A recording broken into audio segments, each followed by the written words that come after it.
नमस्कार दोस्तों, Byju's exam prep IAS Hindi में आप सभी का स्वागत है।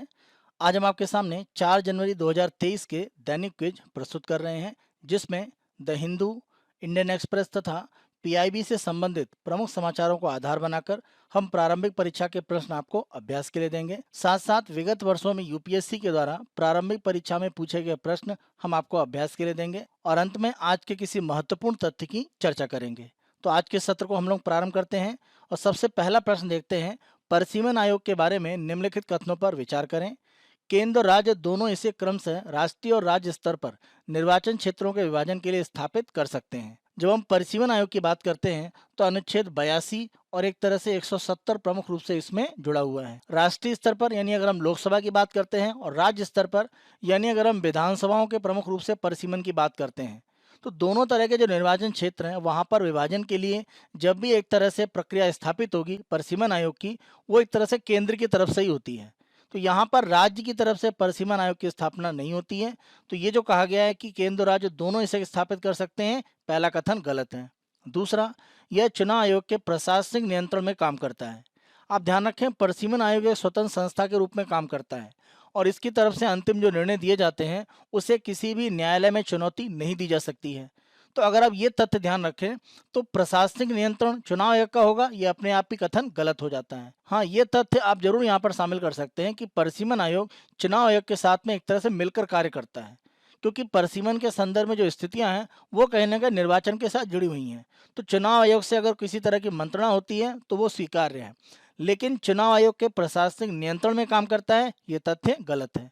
इस आधार पर दूसरा कथन गलत है, दोनों गलत हैं, इसीलिए हमारा उत्तर हो जाता है डी, ना तो एक ना ही दो। यहाँ पर परिसीमन आयोग के संदर्भ में प्रश्न पूछने का आधार ये है कि असम के संदर्भ में अगर हम देखें तो डाटा एकत्र करने की प्रक्रिया शुरू हो चुकी है, जो वहां पर एक तरह से परिसीमन की स्थितियां बन रही हैं। आप ध्यान रखें, 6 मार्च 2020 को भारत सरकार के द्वारा परिसीमन के संदर्भ में अगर हम प्रमुख राज्यों की बात करते हैं यानी अरुणाचल प्रदेश, नागालैंड, मणिपुर और आसाम, और साथ साथ अगर हम केंद्र शासित प्रदेश जम्मू कश्मीर की बात करते हैं, उसके लिए परिसीमन आयोग को एक तरह से गठित किया गया था। यहाँ पर हम ध्यान रखें, वर्तमान में जो परिसीमन किया जा रहा है वो 2001 की सेंसस के आधार पर किया जाएगा असम में और आर्टिकल 170 के अनुसार है। हम ध्यान रखें, अंतिम रूप में जो परिसीमन है वो असम में अगर हम संसदीय और विधानसभा सीटों के संदर्भ में देखें तो 1976 में किया गया था।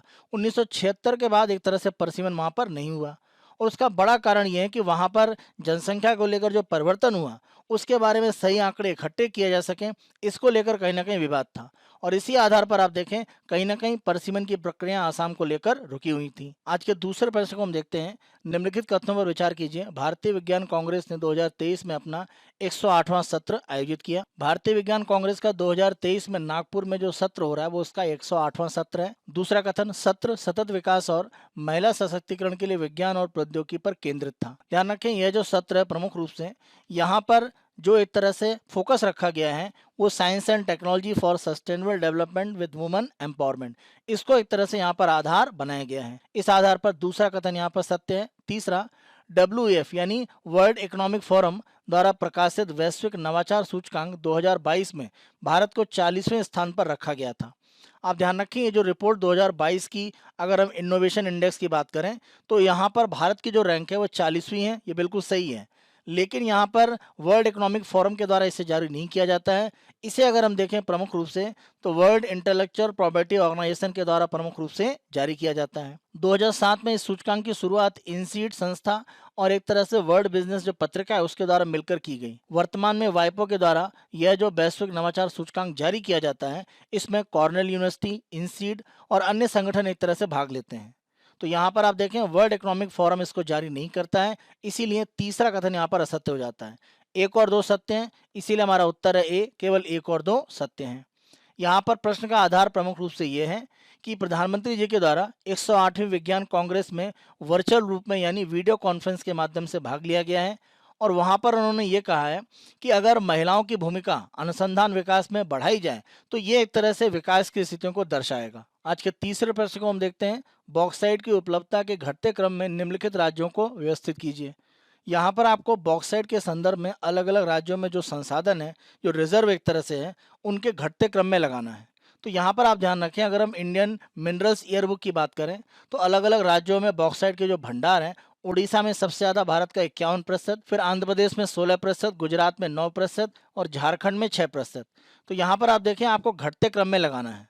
तो घटते क्रम में सबसे ज़्यादा अगर हम देखें तो यहाँ पर हो जाता है किसके पास, उड़ीसा के पास, उसके पास आंध्र प्रदेश, यानी 2 और 1 का क्रम होगा और 2-1 केवल सी में आपका विकल्प है। तो 2-1 उसके बाद आपका गुजरात और झारखंड। तो यही हमारा क्रम था कि उड़ीसा, आंध्र प्रदेश, गुजरात और झारखंड। तो यहाँ पर आपका उत्तर हो जाता है सी, 2-1-4-3। यहाँ पर इस प्रश्न का आधार ये है कि अगर हम कोरापाट में प्रमुख रूप से बॉक्साइट की एक खान की बात करें तो यह खान है माली पर्वत खान।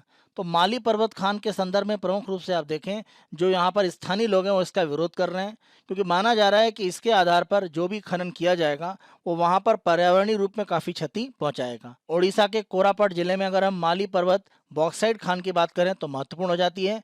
इस तरह की खान जिस पर कोई विवाद हो जाता है, आपकी परीक्षा में पूछे जाने की संभावना रहती है। तो आप इस खान का नाम ध्यान रखें, माली पर्वत बॉक्साइट खान, कहाँ पर, उड़ीसा के कोरापट में। अगले प्रश्न को हम देखते हैं, सीमा सड़क संगठन के बारे में निम्नलिखित कथनों में से कौन सा या कौन से सही नहीं हैं। तो यहाँ पर आपको कथन नहीं बताना, यानी कौन से गलत हैं। पहला, यह सड़क परिवहन और राजमार्ग मंत्रालय के तहत काम करता है। यह रक्षा मंत्रालय के अधीन काम करता है, न कि सड़क परिवहन और राजमार्ग मंत्रालय के अधीन। दूसरा, यह भारत की ओर से मैत्रीपूर्ण पड़ोसी देशों में सड़कों का निर्माण करता है। तो ये कथन बिल्कुल सही है। अगर हम बीआरओ की बात करें तो भारत में इसके द्वारा जो हमारे सीमावर्ती क्षेत्र हैं वहाँ पर सड़क निर्माण या एक तरह से आधारभूत ढांचे में इसके द्वारा योगदान किया जाता है। वर्तमान में आप देखें तो यह भारत के 19 राज्यों में एक तरह से सड़क निर्माण में लगा हुआ है, साथ साथ केंद्र शासित प्रदेशों में जिसमें अंडमान और निकोबार भी शामिल है। और पड़ोसी देशों में अगर हम देखें तो प्रमुख रूप से इसके द्वारा अफगानिस्तान, भूटान, म्यांमार, साथ साथ ताजिकिस्तान और श्रीलंका में भी सड़क निर्माण में योगदान दिया गया है। जिन देशों का भारत के साथ में मैत्रीपूर्ण संबंध है वहां पर सड़क निर्माण में बीआरओ की तरफ से योगदान दिया जाता है। तो दूसरा कथन सत्य है।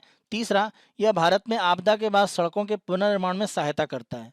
तो किसी भी तरह की आपदा में अगर सड़क को किसी तरह से हानि होती है, किसी प्रमुख मार्ग में कोई बाधा आती है, तो उसमें भी बीआरओ के द्वारा एक तरह से मदद दी जाती है, यानी बॉर्डर रोड ऑर्गेनाइजेशन, सीमा सड़क संगठन। तो यहाँ पर केवल पहला कथन आपका असत्य है। इस आधार पर अगर हम देखें तो हमारा उत्तर हो जाता है ए, केवल एक असत्य है। यहाँ पर प्रश्न का आधार प्रमुख रूप से ये है कि जो भी एक तरह से सीमावर्ती क्षेत्र है वहाँ पर बीआरओ के द्वारा सड़क निर्माण के माध्यम से आधारभूत ढांचे को जो मजबूती दी जा रही है वो काफ़ी महत्वपूर्ण है। 2022 में अगर हम देखें तो 103 अलग अलग आधारभूत ढांचे की जो परियोजनाएं हैं उनको एक तरह से बीआरओ के लिए प्रारंभ किया गया है कि उन्हें पूरा करना है। और वर्तमान में आप देखें 28 जो परियोजनाएं पूरी हो चुकी हैं जिनका एक तरह से उद्घाटन किया जा रहा है। जो 28 परियोजनाओं को यहाँ पर एक तरह से उद्घाटन किया गया रक्षा मंत्री के द्वारा, उसमें आप देखें 8 परियोजनाएं एक तरह से लद्दाख में हैं, साथ साथ 4 जम्मू कश्मीर में, 5 अरुणाचल प्रदेश में, सिक्किम, पंजाब और उत्तराखंड में 3-3 और राजस्थान में 2। इसी 28 परियोजनाओं में अगर एक महत्वपूर्ण अगर हम परियोजना देखें तो ये सियोम ब्रिज है और ये ब्रिज सियोम नदी पर ही बनाया गया है अलोंग यिंकिंग रोड के साथ में। ये एक तरह से दिखाता है कि अरुणाचल प्रदेश के क्षेत्र में सीमावर्ती भागों में भारत की जो पहुंच है वो तेज की जा रही है। और तवांग क्षेत्र में जो घटना हुई है उसके बाद ये जो उद्घाटन किए जा रहे हैं वो काफ़ी महत्वपूर्ण है, क्योंकि अरुणाचल प्रदेश में हम सीमावर्ती क्षेत्रों में अपनी सेना की जो पहुंच है वो सड़क मार्ग और इस तरह के पुलों के निर्माण के द्वारा बढ़ा रहे हैं। दैनिक क्विज के दूसरे भाग में हम यूपीएससी के द्वारा विगत वर्षों में पूछे गए प्रारंभिक परीक्षा के प्रश्न आपको अभ्यास के लिए देते हैं। आज हम 2020 में प्रारंभिक परीक्षा में पूछा गया प्रश्न आपको अभ्यास के लिए दे रहे हैं। प्रश्न को देखते हैं। निम्नलिखित कथनों पर विचार कीजिए। पहला, कोयले की राख में आर्सेनिक, सीसा और पारा अंतर्विष्ट होते हैं। तो ये तीनों ही एक तरह से कोयले की राख में होते हैं। पहला कथन यहाँ पर सत्य है। दूसरा, कोयला संचालित विद्युत संयंत्र पर्यावरण में सल्फर डाइऑक्साइड और नाइट्रोजन के ऑक्साइड उत्सर्जित करते हैं। तो ये दोनों ही एक तरह से कोयला संचालित जो विद्युत संयंत्र होते हैं उनके द्वारा उत्सर्जित किए जाते हैं पर्यावरण में। दूसरा कथन भी सत्य है। तीसरा, भारतीय कोयले में राख की अधिक मात्रा पाई जाती है और आप देखें यही कारण है कि बड़े पैमाने पर जो हाई ग्रेड का कोल होता है वो हम बाहर से एक तरह से आयात भी करते हैं। तो राख की जो मात्रा ज़्यादा होती है इससे कोयले में एक तरह से जो कैलोरीफिक वैल्यू होती है वो कहीं ना कहीं कमजोर रहती है। दैनिक क्विज के तीसरे और अंतिम भाग में हम आज के तथ्य की चर्चा करते हैं और आज का महत्वपूर्ण तथ्य है एशिया प्रशांत डाक संघ, यानी एशिया पैसिफिक पोस्टल यूनियन। वर्तमान में अगर हम देखें तो इस संगठन के महासचिव के पद पर भारतीय यानी डॉक्टर विनय प्रकाश सिंह का 4 वर्ष के कार्यकाल के लिए एक तरह से चुनाव किया गया है। तो यहाँ पर जो 13वीं एक तरह से एपीपीयू की बैठक हुई थी, अगर हम अगस्त सितंबर 2022 की बात करें तो बैंकॉक में, और उसी बैठक में आप देखें कि चुनाव के माध्यम से जो डाक सेवा बोर्ड है उसके पूर्व सदस्य के रूप में डॉक्टर विनय प्रकाश सिंह जो काम कर रहे थे, उन्हें एक तरह से एशिया प्रशांत डाक संघ का नया महासचिव 4 साल के लिए चुना गया है। और आप देखें इसी आधार पर हम एशिया प्रशांत क्षेत्र में यह जो डाक संघ है यानी एशिया पैसिफिक पोस्टल यूनियन, उसके संदर्भ में अलग अलग तथ्यों की चर्चा करेंगे। आप ध्यान रखें एशिया पैसिफिक पोस्टल यूनियन प्रमुख रूप से 32 एक तरह से देशों का यहाँ पर समूह है। तो ये आप देखें एशिया और प्रशांत महासागर से लगते हुए जो द्वीपीय देश हैं उनमें 32 देशों का समूह है जो इसमें एक तरह से शामिल है। तो ये इसके कुल सदस्य हैं। अगर हम एशिया पैसिफिक पोस्टल यूनियन के ऐतिहासिक तथ्यों को देखें तो 1961 में फिलीपींस की राजधानी मनीला में एक गोलमेज सम्मेलन हुआ था और ये डाक पर आधारित था, यानी डाक सेवाओं को कैसे एक तरह से अलग अलग देशों में आपस में जोड़ा जाए। 1961 में मनीला में जो बैठक हुई थी उसमें 18 देशों ने भाग लिया और वहीं पर एक तरह से उन्होंने निर्णय लिया था कि एशिया महासागरीय डाक कन्वेंशन यानी एशिया ओशियानिक पोस्टल कन्वेंशन एक तरह से बनाई जाए। तो इस कन्वेंशन के आधार पर एशिया पैसिफिक के क्षेत्र में डाक में आपस में जो भी सुविधाएं हैं उसको लेकर देश सहयोग करेंगे। और इसी आधार पर देखें ये जो कन्वेंशन है ये 1 अप्रैल 1962 से लागू हो गई। यही एक तरह से एशिया पैसिफिक पोस्टल यूनियन के जन्म का आधार था। तो यह संगठन आप कह सकते हैं 1 अप्रैल 1962 से अस्तित्व में आ चुका, जिसके बारे में 1961 में एक तरह से आपस में बैठक में निर्णय लिया गया था।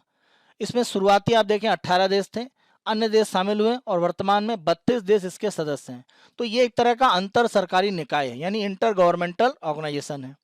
यहाँ पर आप देखें इसका मुख्यालय मनीला में ही था, यानी लगभग 40 साल तक इसका मुख्यालय मनीला में था।